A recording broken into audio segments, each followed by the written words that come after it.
Hello, so what we're going to do today is we're going to look at the impact of twisty bits on bendy bits. So what I mean by that is that when you've got a bit that just bends, say your knees, which are really just designed to go forwards and back, they are influenced by the twisty bits below them and above them, so feet and ankles, hips, pelvis, rib cage. And so what we're going to work out is how your bendy bits are affected by your twisty bits. So we're going to start off by testing your bendy bits. So the two main bendy bits that I'm thinking about today are your knees and your lower back, which are not really designed to twist, they are designed to bend. So let's have a look. Really easy ways to test that out. How does your squat feel? So if you come down into a squat position, does that feel easy? Does it feel comfortable? Is there anything that pinches or feels like it's sore, it's getting overstretched? Is there anything that feels like it's offline? Anything that doesn't feel quite right? Anything that makes it not feel easy? So we start with a squat, and then we're going to go for a toe touch. So, because this is going to test the bendy bits in your lower back.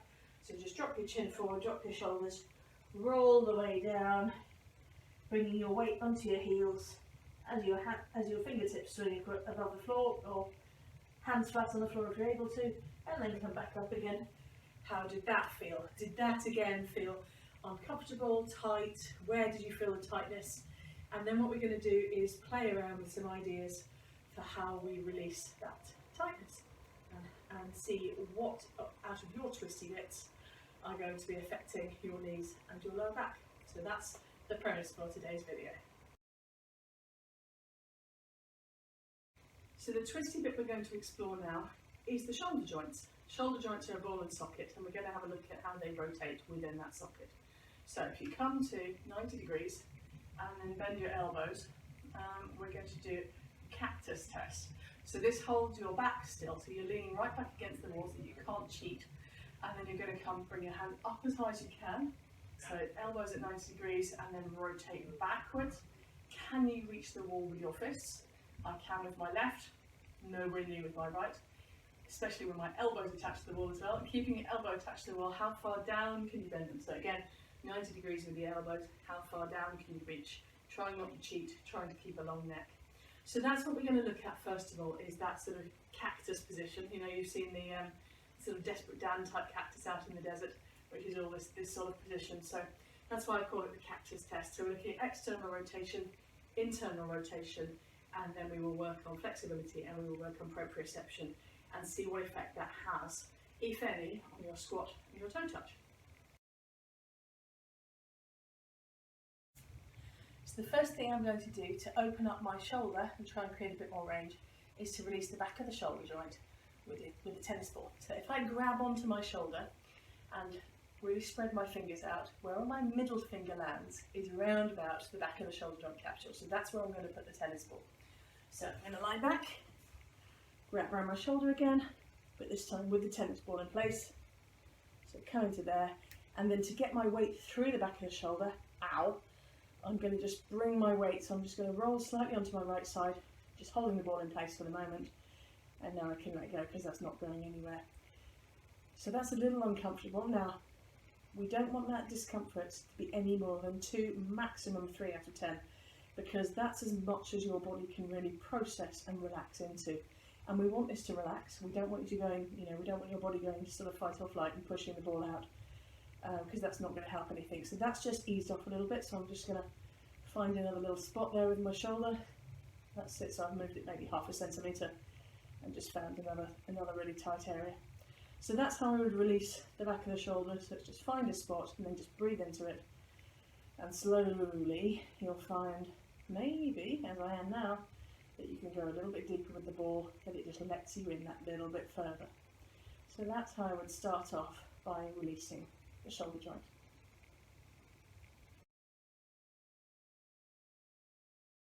So the next thing I'm going to show you for shoulder flexibility is 3 essential stretches that I was shown years and years ago by a fantastic physio who was the UK athletics physio.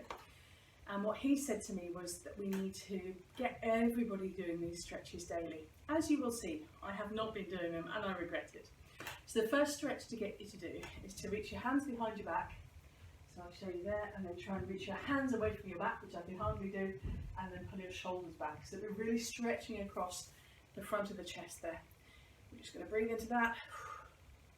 Every out breath, see if you can go just a little bit further, and then pull the hands away again. So we're working into extension and into external rotation, whichever one feels tighter for you. So that's the first position for the shoulders where they need to be stretched.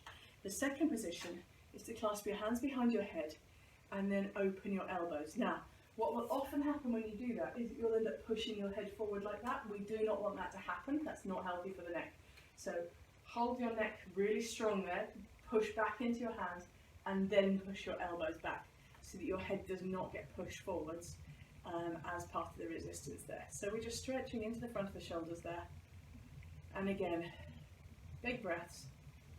And on every out breath, try and let your shoulders go a little bit further, but don't let your head get pushed forward. So that's the second position. And then the third position is to interlink your fingers and then take your hands as high above your head as you can.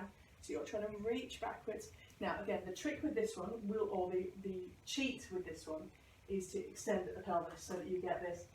Hey, I've got loads of range of my shoulders. No, you haven't. If you get your back straight, you'll find out how much range you've really got. So you can do this one against the wall if you want to, but otherwise just switch in your abdominal muscles and keep your back nice and tall and braced, and then you'll see how much stretch you can get. And again, a couple of big breaths,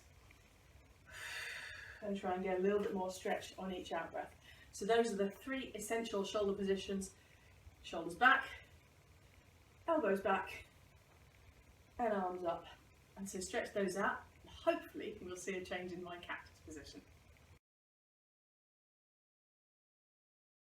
Okay, so let's see whether there's been a change in my cactus position. So I've got my back against the wall. I'm going to bring my arms up to 90 degrees. I'm then going to bend my elbows, try and get my elbows attached to the wall, and then I'm going to see, oh, can I reach back? And now I can get my right fist against the wall. So that's a clear improvement. I'm then going to reach down, and now I can reach the wall with both hands. So clearly my cactus is improved, particularly on the right side, which is the side I did the release on, because there's no way I could have done that beforehand. So that's a really nice way, a few stretches just to open out and improve the rotation of the shoulder. So then what we need to do is look again at the proprioception and wake the muscles up around the shoulder. So to work on shoulder proprioception, there are two main things that I really like to do. The first one is looking at the shoulder blade itself. So for the shoulder blade proprioception, I'm going to spread my fingers as far as I can and push down through my fingertips. That takes some of the pressure off the heels of the hand, which is good if you've got any sort of wrist problems. I'm then going to lengthen my neck, and I'm going to try and slowly drop my body between my shoulder blades, keeping my elbows straight, and then I'm going to bring my body back up between my shoulder blades. I'm going to slowly come down, slowly come up, and then I'm going to go to midway, and I'm going to move my shoulder blades up to my ears and down to my pockets. Up to my ears, down to my pockets. So I'm going to go sideways so that you can see that the other way. So here, I'm going to start off with down and up. So bringing my body down, so my shoulder blades coming up.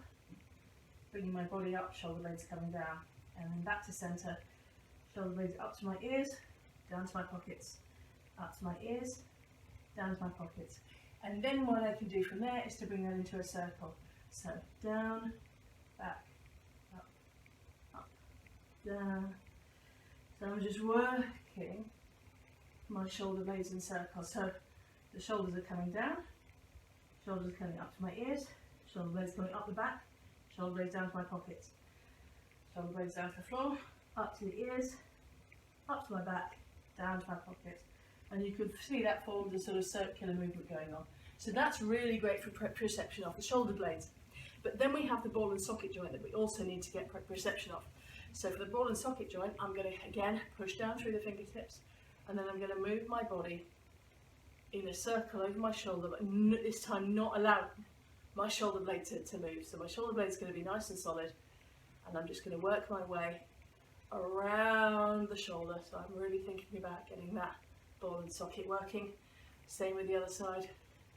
Again, not allowing that forwards and back, but just working around the ball and socket. So again, that is how I wake up the muscles around the shoulder joint.